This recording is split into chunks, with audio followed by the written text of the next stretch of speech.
Thank you. Thank you, Bruce. Yeah, I'm John, KX4P. I'm on the board of directors, and one of the things I try to help the group do is to get programs together. 2 months ago, Bruce himself did a wonderful program on how to put together a real serious contest station and the antennas to go with it. Just a wonderful program. All of us went out and started trying to plan what we were going to do. Last month, Bill Bischoff, N1, no, not N1LN, but N8BR that's on here tonight, put together a wonderful program encouraging us to learn more about propagation, working states, countries, continents, everything else, and to enter into the 2023 DX Marathon, which you just operate through the year and keep track of the DX you work. I've been a ham for 66 years. I don't look nearly old enough to do that, but I do claim that.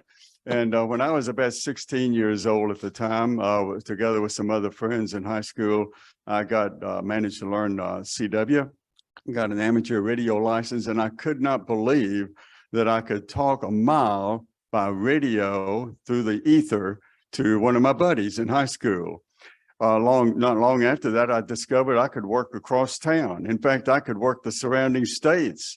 I told my mother that, and she didn't believe it. So I explained the ether and how propagation works. I later worked all the states, and I worked all the continents, even worked Tokyo, Japan.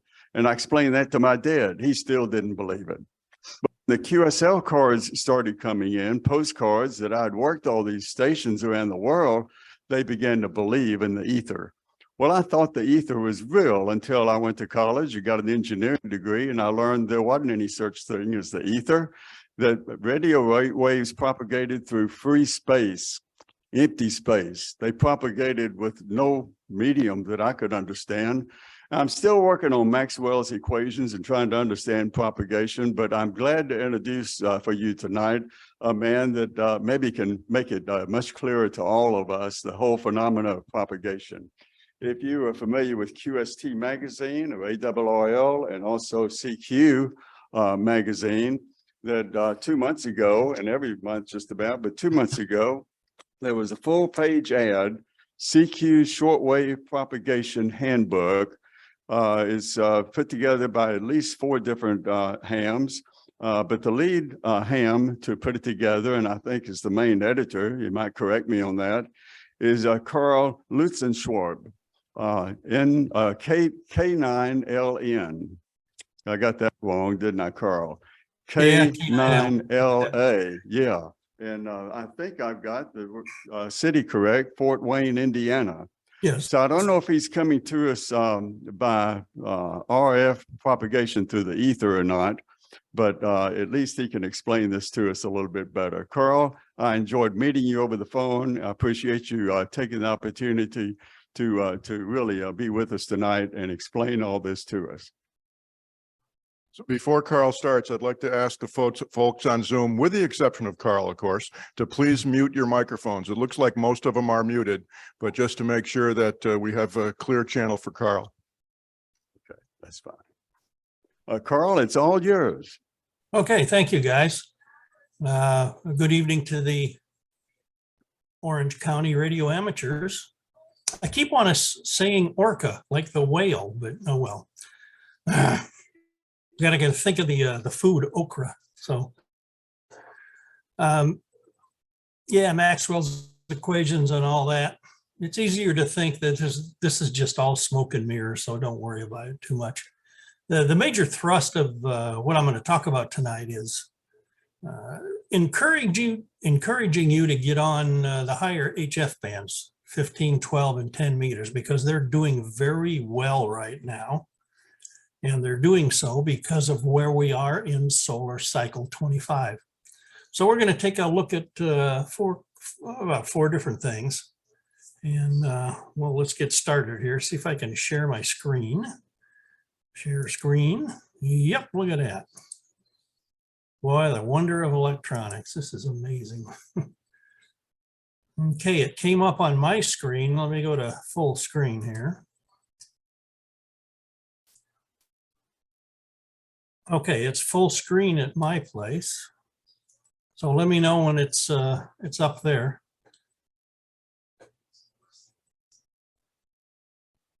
Yeah, we're in good shape. We came up here. It just took a few minutes to get through the network. It looks great, Carl. Okay, great.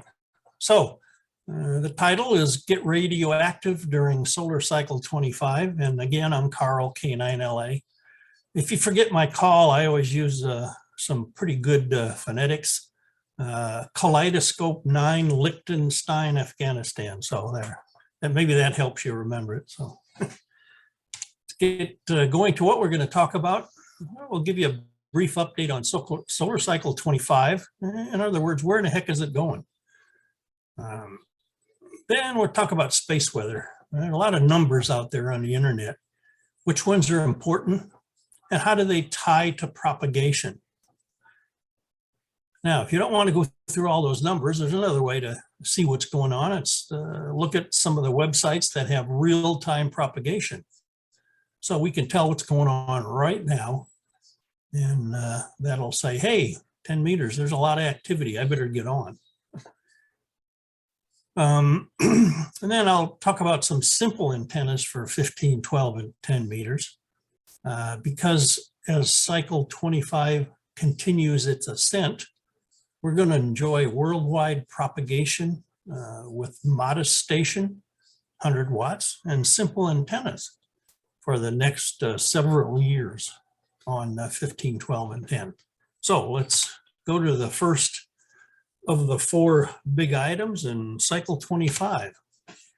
I thought I'd start out, what is a solar cycle in case, you're kind of new to ham radio. It's also known as a sunspot cycle. So take a look at that sketch on the right. It's the time period from a very low number of sunspots around A on the left side of the chart, of the sketch, through a maximum number of sunspots, B, and then back down to a very low number of sunspots at C. Now, approximately, it's 11 years from A to C. And you've probably read about solar cycles being 11 years. Well, it's approximately 11. Some are a little bit shorter, some are longer, but on average, 11 years. And another thing, on average, the rise time from A to B, from solar minimum to solar maximum is about 4 years. Then it takes a little bit longer to descend back down to solar minimum, about 7 years. So why are solar cycles important? Well, they're very important for the higher HF bands, which are 15, 12, 10, and even we can consider 6 meters. That's because the white area, you can see that in the top image on the right, those white areas that are around sunspots, well, they're called plage. That's the French word for beach. Think of a white sand beach. So I probably that's where the French came up with that word. But those areas emit extreme ultraviolet radiation to ionize the F2 region. Now, extreme ultraviolet radiation is short wavelengths, very short wavelengths. It's shorter than visible light. And the F2 region is responsible for most of our long distance contacts on HF. And in fact, most of our shorter distance ones too, domestic contacts. Of course, the E region can come into play, but mostly the F2 region is important. Now, we measure sunspots and solar flux because they're easy to measure. We measure solar flux, we count sunspots, and they are proxies for the extreme ultraviolet radiation.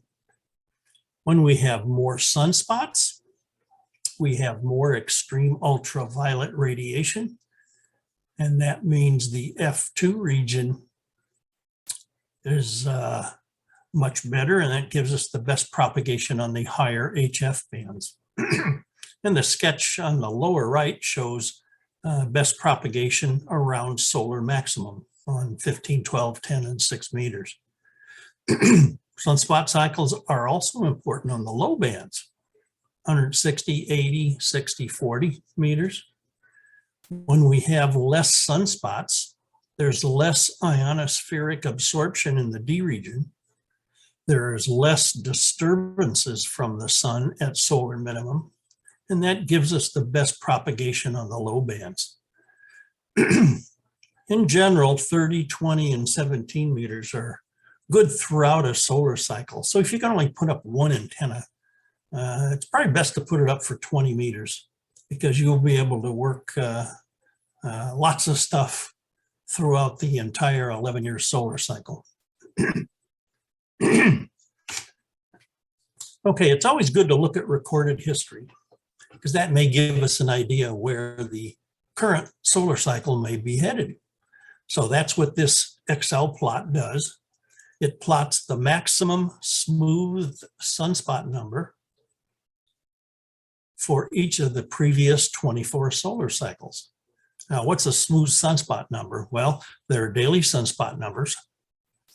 Then we average the daily sunspot numbers over a month, and that's the monthly mean. Now that data, the monthly mean data, is still very spiky. So we want to make the curve smoother, so we further average. And a smooth sunspot number is basically a 12-month running average of the 12 monthly means. And what it all means is we average the sunspot number quite a bit. Now there's cycles 1 through 24. And cycle 1 began in 1755.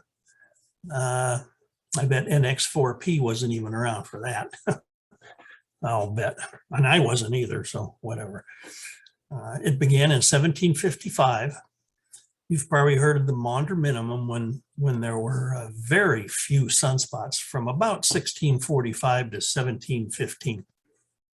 Now, why did cycle 1 begin? Why did we start with cycle 1 in 1755? Well, that's when we considered our data to be good enough to put it down on paper. Of course, the Chinese were recording sunspots for probably 2,000 years. So it took a while. Of course, Galileo and the invention of the telescope sure helped. And that was in 16 something or other, I believe, or somewhere around there. But our good data started around 1755, and that's what we're stuck with. Now, what's quite obvious from that plot, we've been through 3 periods of big solar cycles. For example, cycles 1, 2, 3, and 4 were, well, they were kind of big. Cycles 8, 9, 10, 11 were big.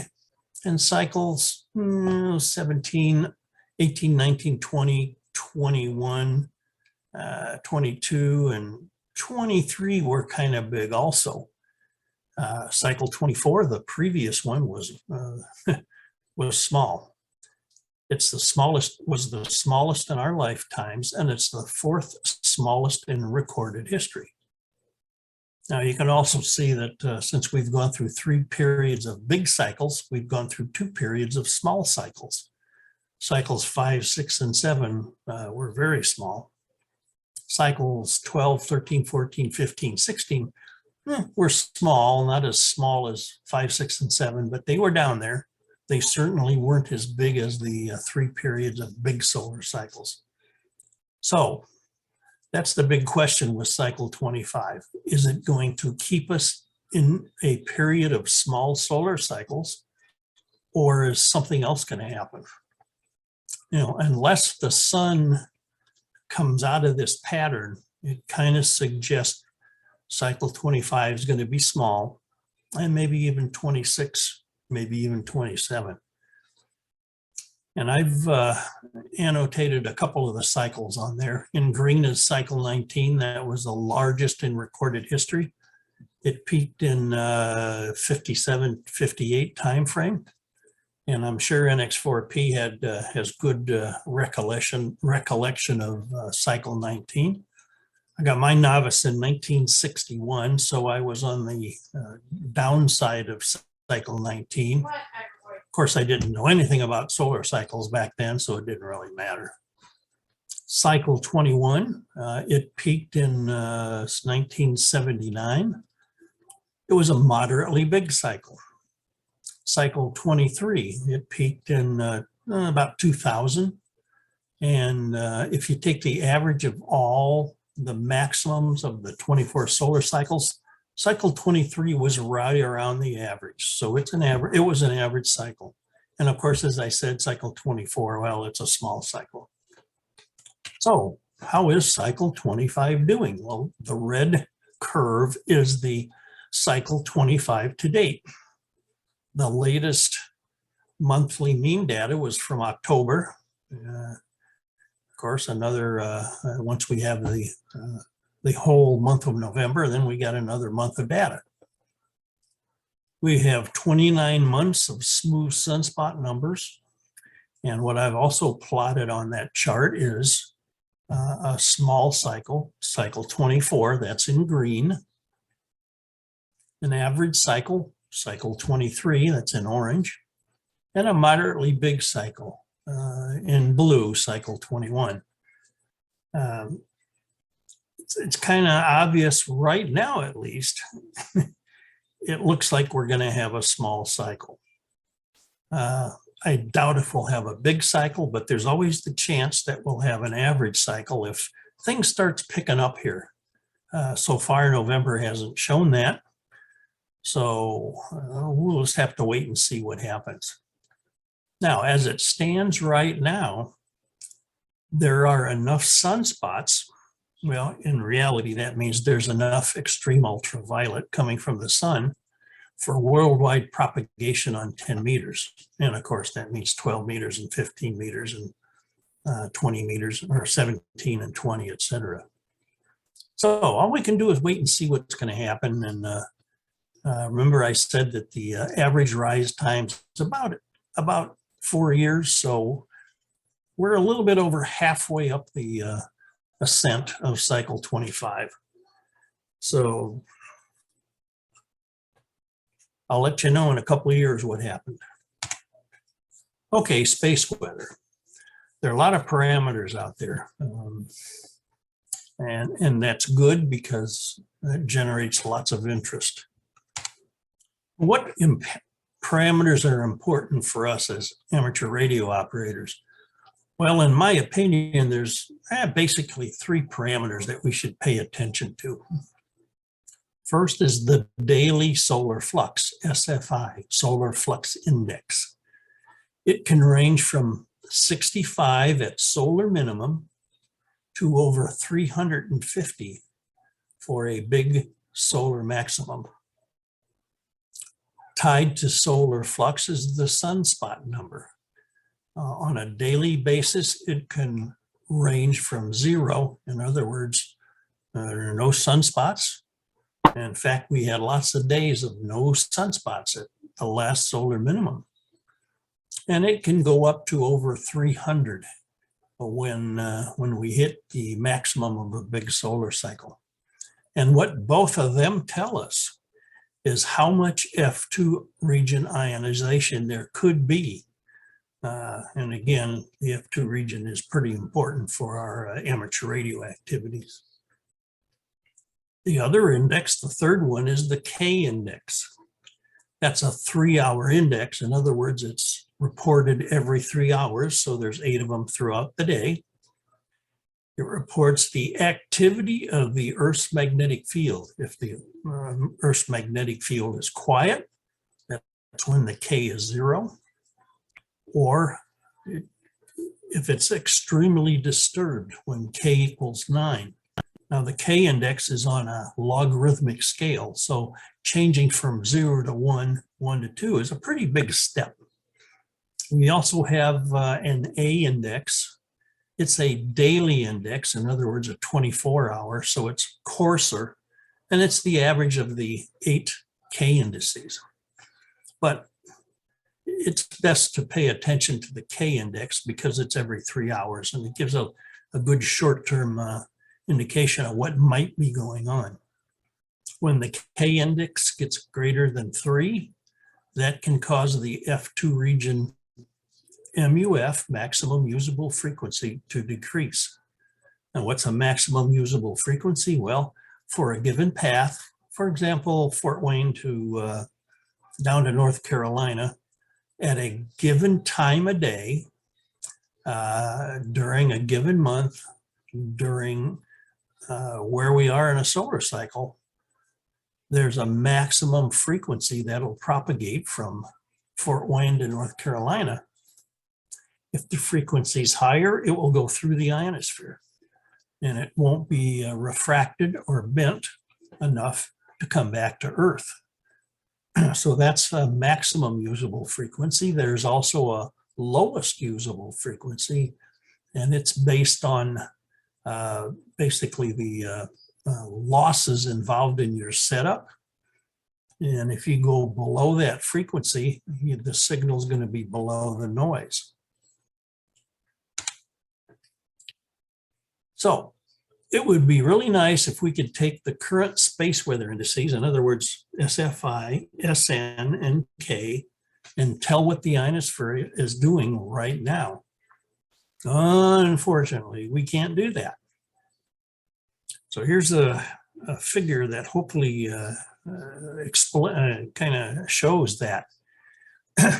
It's the maximum usable frequency over the Wallops Island, Virginia ionosonde at 1700 UTC for the month of August 2009. Now, the MUF over the ionosonde assumes it's the midpoint of a 3,000 kilometer path. So it says that the MUF on a path with Wallops Island as the midpoint varied from about 11 megahertz up to 22 megahertz. Now, if we look at space weather, specifically the solar flux, the sunspot number, and the K index for August 2009, we'll see that there were 0 sunspots every day of August 2009. 0 sunspots. We'd also see that the solar flux was constant every day at about 67 plus or minus 2. Remember, the solar flux could go from 75 up to greater than 350. So it was kind of low and it didn't vary much. The K index was lower than 3 in all the days too. And as I mentioned, the MUF varied from 11 to 22 megahertz. Now, how could that be? If there were no sunspots, the flux was constant and the K index was low, but the MUF varied over a 2-to-1 ratio during that month. So what's going on? Well, the bottom line is there's 3 causes of the variation in the F2 region. One is the change in the extreme ultraviolet. When it changes, the MUF will change. Remember, sunspots and solar flux are but proxies for EUV. We understand that very well. Change in the K index. If the K index goes up or down, that will change the F2 region. We have a pretty decent understanding of this. A single K index is not satisfactory. The best model we have uses 11 consecutive K indices. In other words, 33 hours of K indices. So those two are, we kind of understand them very well, but the third source of the variation in the F2 region are events that couple up to the ionosphere. Earthquakes, hurricanes, etc. They can create, they got so much energy, they can create an atmospheric gravity wave that propagates upward. And when it gets to the F2 region, that can result in a traveling ionospheric disturbance. And what that does is causes the F2 region to vary cyclically. In other words, the MUF is going up and down versus time. And that's probably what was going on in that previous slide. The solar radiation was constant. The Earth's magnetic field was pretty quiet but there was other stuff going on and it caused the MUF to vary quite a bit. We don't have a good understanding of this third source. So what does all that mean? It means we can only predict propagation statistically over a month's time frame. We don't have daily propagation predictions. That's unfortunate, but maybe one of these days. What our propagation predictions give is a monthly median value, usually the maximum usable frequency and the signal strength. Now, median means 50% probability, which is half the days of the month. So if you do a propagation prediction correctly, you might come out with an MUF, a monthly median MUF of 17 megahertz. That means on half the days of the month, the MUF will at least be 17 megahertz. On a fewer number of days of the month, it's going to be a bit higher. Again, it's a statistical thing, and that really causes some confusion at times, I believe. So we struggle to predict what the ionosphere is doing today. The space weather parameters only give us a general idea of what the ionosphere is doing. So unfortunately, I can't tell you what the ionosphere is doing with specific values of solar flux, sunspot number, and the K index. That's the way the world is right now. So what can we do about that? Well, we can apply some generalities. For example, when the solar flux index is greater than 90 for a long time, not just today, but for weeks, that's when you should check to see if 15 meters is open. When it's greater than 100 for a long time, check 10 meters. Well, right now we're above that, so that's why 10 meters is open. And of course, 12 and 15 are too. The sunspot number, if you don't want to look at solar flux, if you want to look at sunspot number, when it's greater than 55 for a long time, that's when you should check 15 meters. When it's greater than 80 for a long time, you should check 10 meters. And again, we're above 80, and that's why 10 meters is open. When the K index is 3 or less, the F2 region shouldn't be screwed up too much. As I said earlier, at solar minimum, that's when the least amount of disturbances occurs. So at solar minimum, the F2 region shouldn't get screwed up too much. We're about halfway up to solar max. That's when the K index will probably be higher than 3 a lot of times. So right now, we're doing okay with the K index, but probably in a year or two at around solar maximum, there'll be more disturbances that'll screw up the F2 region. Generally 17 meters and the lower frequencies are good throughout a solar cycle. I mentioned that earlier. Just note the last word in the title on this slide, generalities. The F2 region is very dynamic. And interesting things can happen in the short term. So if you're in the right place at the right time, you could be amazed at what's going on. You got to keep your butt in a chair to do that. Now, the best tactic really is to check real-time propagation websites. In other words, what's going on right now? Well, one of the ones I like to use is dxmaps.com. And there's an image from dxmaps.com. You select a map view. I selected North America. You could select a world view or a Europe view or an Asia view, whatever.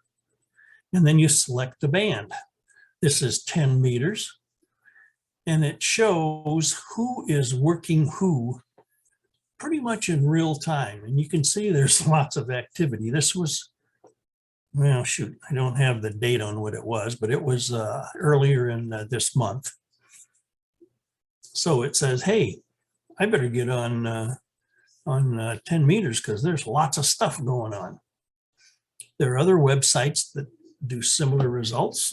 PSK Reporter, it'll show a map of who's working who. WhisperNet, same thing. There's also an interesting map that Kilo Charlie 2 Golf puts together at prop.kc2g.com. It shows worldwide MUFs for 3,000 kilometer paths. And if you eyeball in your desired path, you can probably see what's going on. So here's one of the KC2G MUF maps, MUF maps. It's for November 8th at 20 Zulu. Let's see, we were on daylight time still then. So that was 4 p.m. for us. You can see where sunrise and sunset is by the terminator. Sunset is approaching the east coast of the US. And I plotted a great circle path from North Carolina into Europe. Now, those dots are ionosand data, and what the MUF is, if the ionosand is the midpoint of a 3,000 kilometer path. So you can see on the east coast of the US, generally 10 meters would propagate. But as the path gets farther east over into Europe, the MUF is lower because it's dark. So probably 10 meters wasn't open. And of course, again, things can be very dynamic and there can be interesting things happening. But certainly 20 meters was open pretty much because the European MUFs were, at least 14 megahertz kind of. So that's an interesting map. Maybe one day that map will allow you to input a great circle path from your location to a target area. And that'll give you a really good idea of what band might be supported. Okay, getting on the higher bands. So what's so great about 15, 12, and 10? If you've only been licensed in the past 7 years or so, you may be wondering what's so great about those bands. I put my rig on those bands, it's just noise. Well, that's because we were at solar minimum. We now have enough sunspots for these bands to be open worldwide. And of course, as you go higher in frequency, the antennas get smaller, which really helps. It allows people maybe with property limitations to get on the higher bands, and maybe not as much as, trying to get on 80 and 40. There's a list of tech and general privileges on the higher bands. Technicians have RIDI data CW 28.000 to 28.300, limited to 200 watts, which is more than enough. And they have phone privileges 28.3 to 28.5. And the ARRL 10 meter contest is coming up. And I suspect a lot of technicians will be on there having a heck of a lot of fun. General, of course, you have much more privileges and you have more opportunities to play around on those higher bands. Some simple antennas for 15, 12, and 10. A half-wave dipole at 20 to 30 feet would work very well on those bands. You can make it out of aluminum tubing. And of course, you'd split it in the middle, just like a wire dipole. 15 meters, about 22 feet tip to tip. 10 meters is only 16 and a half feet tip to tip. You can feed it directly with 50 ohm coax. Interconductor to one side of the tubing dipole, shield to the other side of the tubing dipole. And use a balun if so desired. You could use a commercial balun, or 6 turns of the coax on a 4-inch diameter form would give you a good choke to make sure that the feed line doesn't radiate. A small rotator will handle it.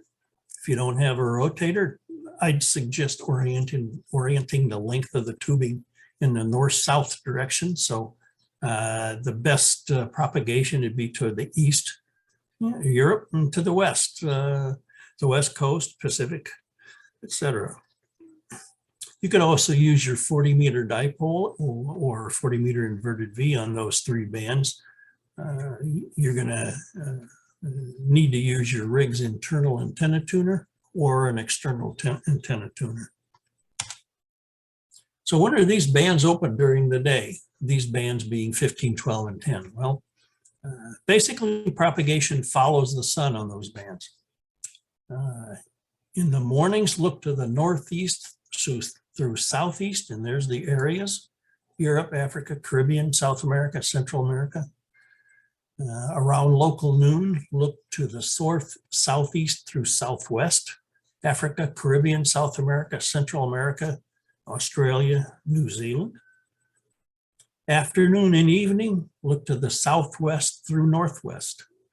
Again, Australia, New Zealand, Pacific, Japan, Southeast Asia. And I got to point out again, these are generalities. There are times when in the afternoon and evening, it could still work Europe. And of course, as cycle 25 gets higher and bigger, that may happen. But just use that as a guideline. Here's some references for propagation. There are the propagation chapters in the ARRL antenna book and the ARRL handbook. Bob Brown in M7M, who's a silent key, wrote a great little book, The Little Pistol's Guide to HF Propagation. Little pistol refers to a somewhat moderate station, 100 watts, and a small tri-bander, something like that. It's out of print, but it's available for free on my website. And I should mention that you have a PDF of this presentation, so you'll be able to see the URLs very easily. And there's the CQ Shortwave Propagation Handbook, the 4th edition. It's about a little over 200 pages, and it goes into great depth with respect to propagation. If you want to know more about antennas, ARRL antenna book is a really good start. It covers quite a bit. For solar info, where do you get the K index? Where do you get the solar flux sunspot number? Well, there's spaceweather.com, NOAA, SW, Space Weather Prediction Center, .noaa.gov. VE3EN has solarham.net. There's the N0NBH banner at, well, QRZ.com. It's in many other places too. And of course, there's Whiskey X-Ray 6 Space Weather Woman at spaceweatherwoman.com. She gives regular videos on what the sun's doing and what effect on propagation it could have. It's a Tamitha Scove. She quite popular. So here's a summary. Cycle 25 is in its ascent. It's still going up. Again, all we can do is wait to see how big it gets. Solar min is best for the low bands. 30, 20, 17 are good throughout a solar cycle. Solar max is best for the higher bands. And antennas are of a reasonable size on 15, 12, and 10. Now, I'm pretty sure even if we have a small solar cycle, 25, we're still going to have 6-meter openings. Of course, we'll always have sporadic E in the summer months, and we'll have some F2 region propagation on 6 meters around solar maximum in the fall and winter months. So we may have to wait a little bit longer for 6 meters via the F2 region, but some of it has happened already. But it's going to get better, and I'm sure we're going to be working Europe and Japan on 6 meters in a year or two. The biggest summary: get radioactive on HF. So that's all I had, guys and gals.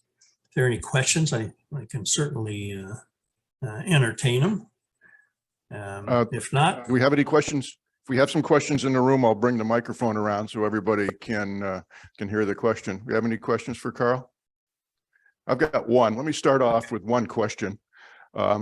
Why did we care about solar flux in 1755?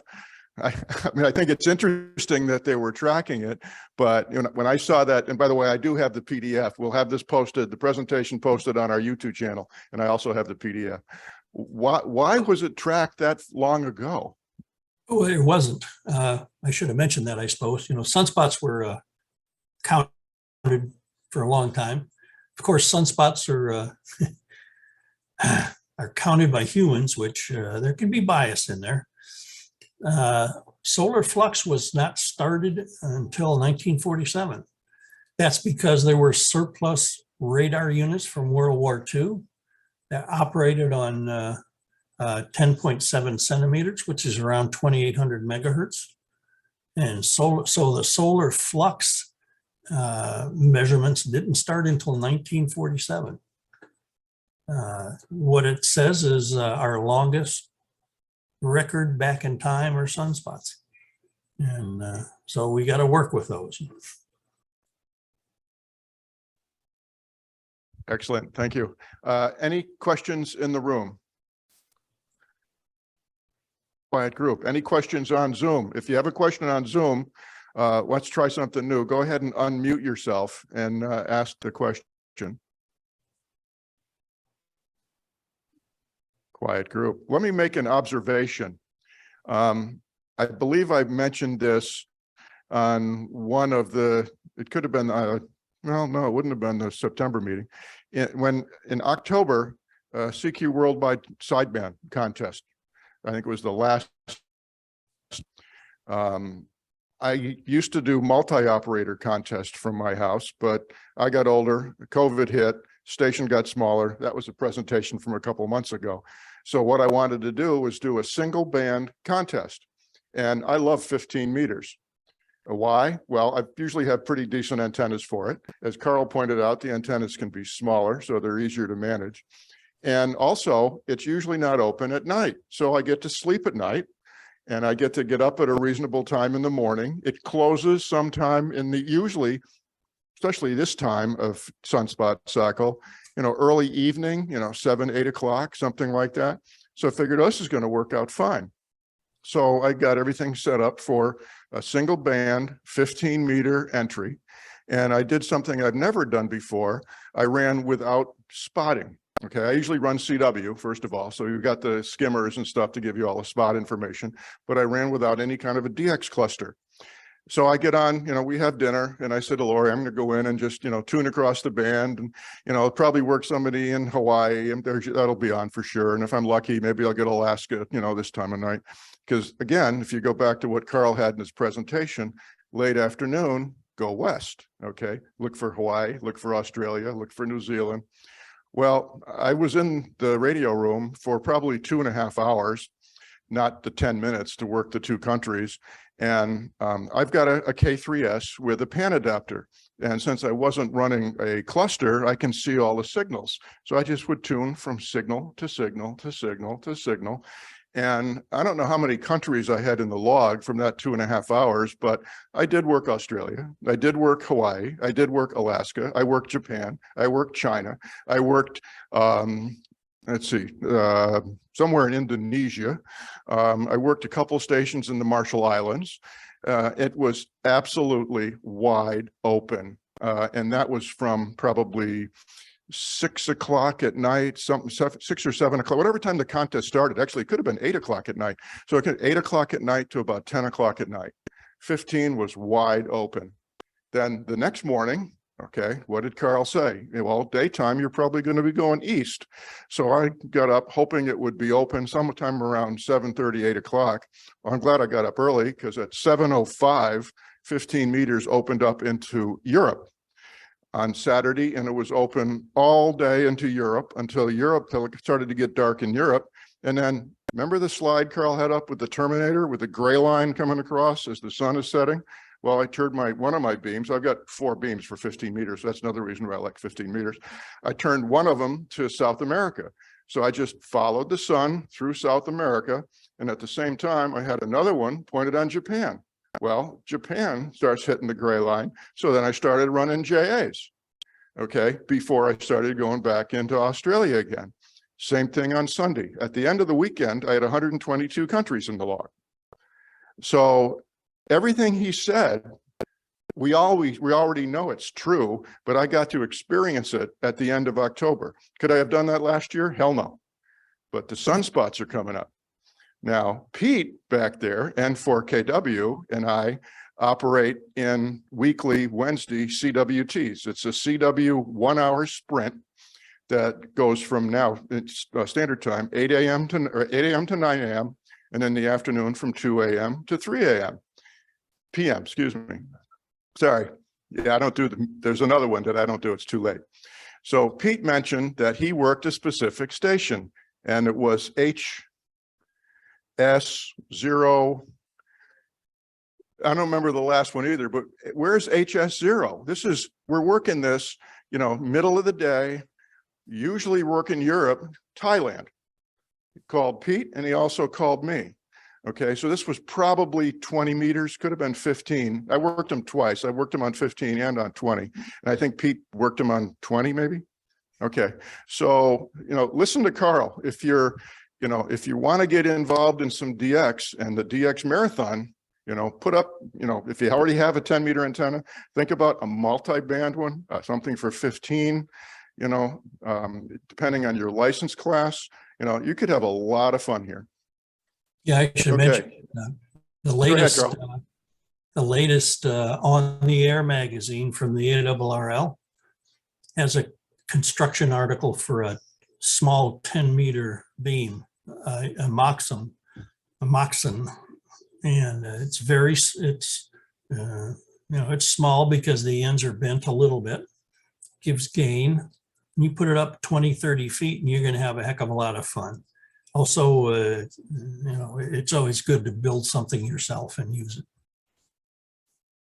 And if you're an ARRL member, I hope you are, you have access to the digital version of On the Air magazine. So it's free. Excellent comment, because building the antennas can be a lot of fun. Yep. I don't have them anymore. I built some 15-meter antennas. Again, 15 is my favorite band. The old station that you heard about a couple of months ago, I had 3 5-element 15-meter beams that I built, which I have now sold, and they're up in Virginia on a huge station.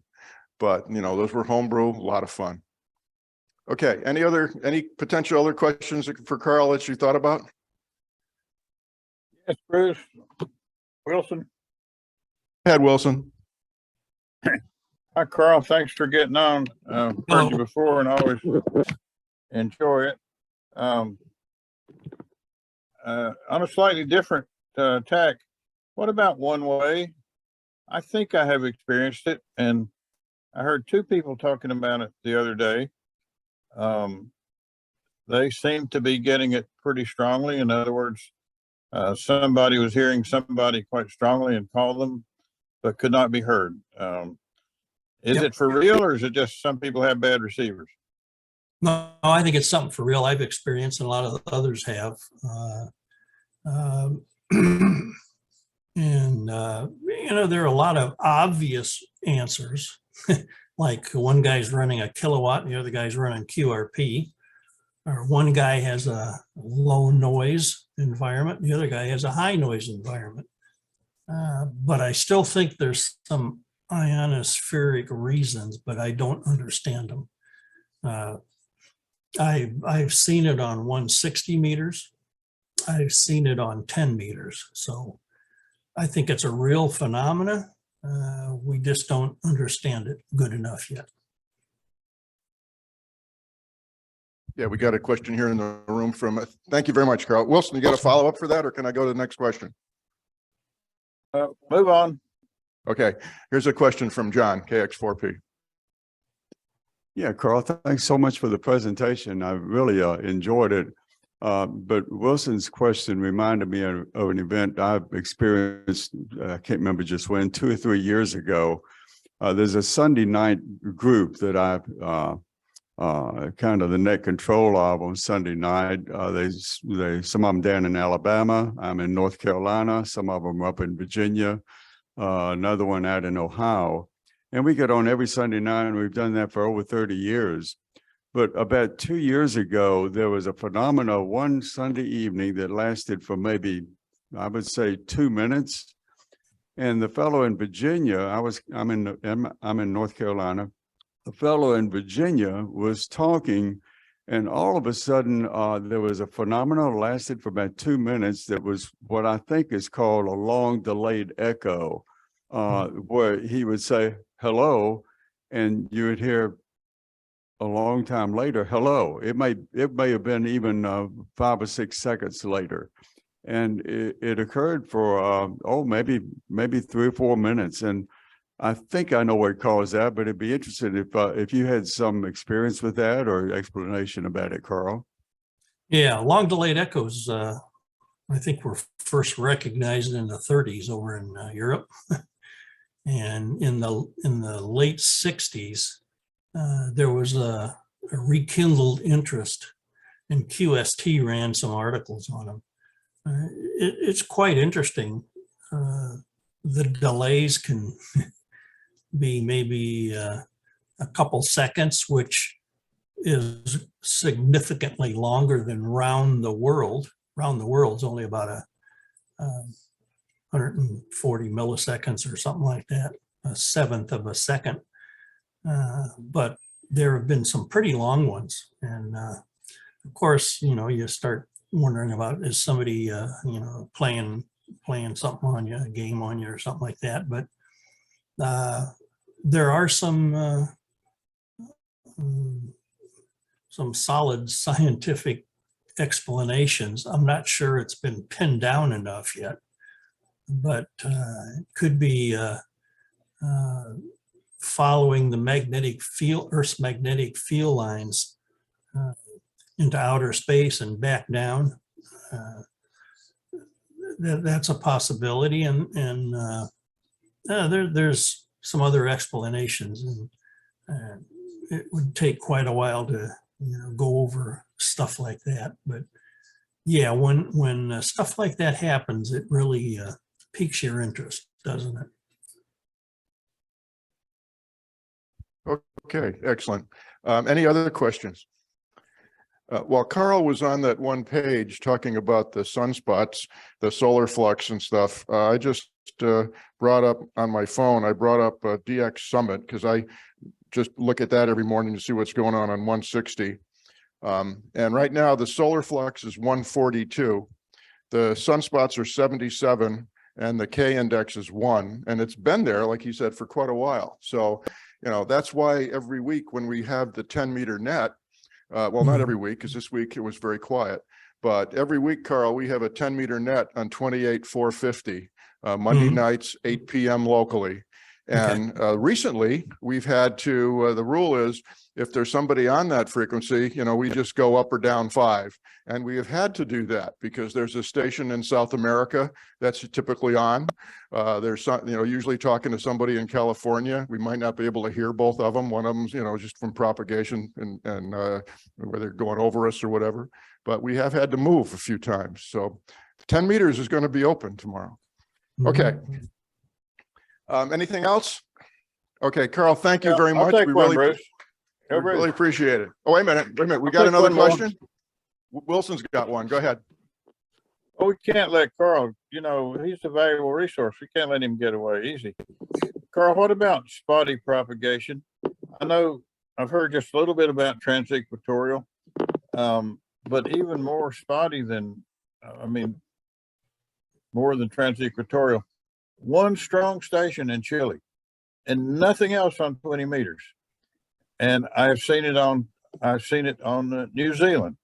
I've had an S9 signal from New Zealand to North Carolina and no other signals on the band. Is that a itty bitty cloud in the ionosphere or what? Well, I think it's best to remember that the ionosphere isn't homogeneous worldwide. There are probably hills and valleys in the ionosphere. And if those hills are in the right place, in other words, a hill is a greater electron density, that probably helps propagation, and maybe it away from that area of the ionosphere is not in the right place for propagation anywhere else. So kind of what you said is true. It's just that the F2 region is very dynamic, and it can vary over the short term, and we just can't predict it. But The remarkable part of it to me is, well, the good propagation is remarkable, but the absence of others, you know, there are thousands of other people on the air, you know, and none of them are getting through. yeah, they're just not in the right place. That could be the whole reason. Yeah, there's a lot of other instances that kind of propagation, and it's amazing listening to some of the 6 meter guys where they can work stuff, and a friend, you know, not too far away doesn't hear a thing. And it can be aggravating, but the ionosphere does that to us, and maybe if you just sit in a chair longer, you might be rewarded. Thanks for coming out. Sure. I've got one more example that happened to me. I seem to be living through all of the examples that Carl's talking about.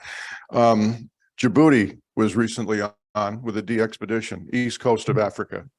And I've got them on every band except for 160. Like I said, I like 160.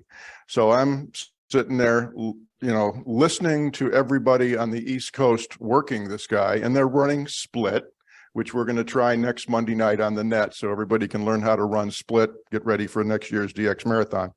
But they're running split. So I'm hearing the guys in Virginia working them, the guys in South Carolina working them. I can't hear the guy.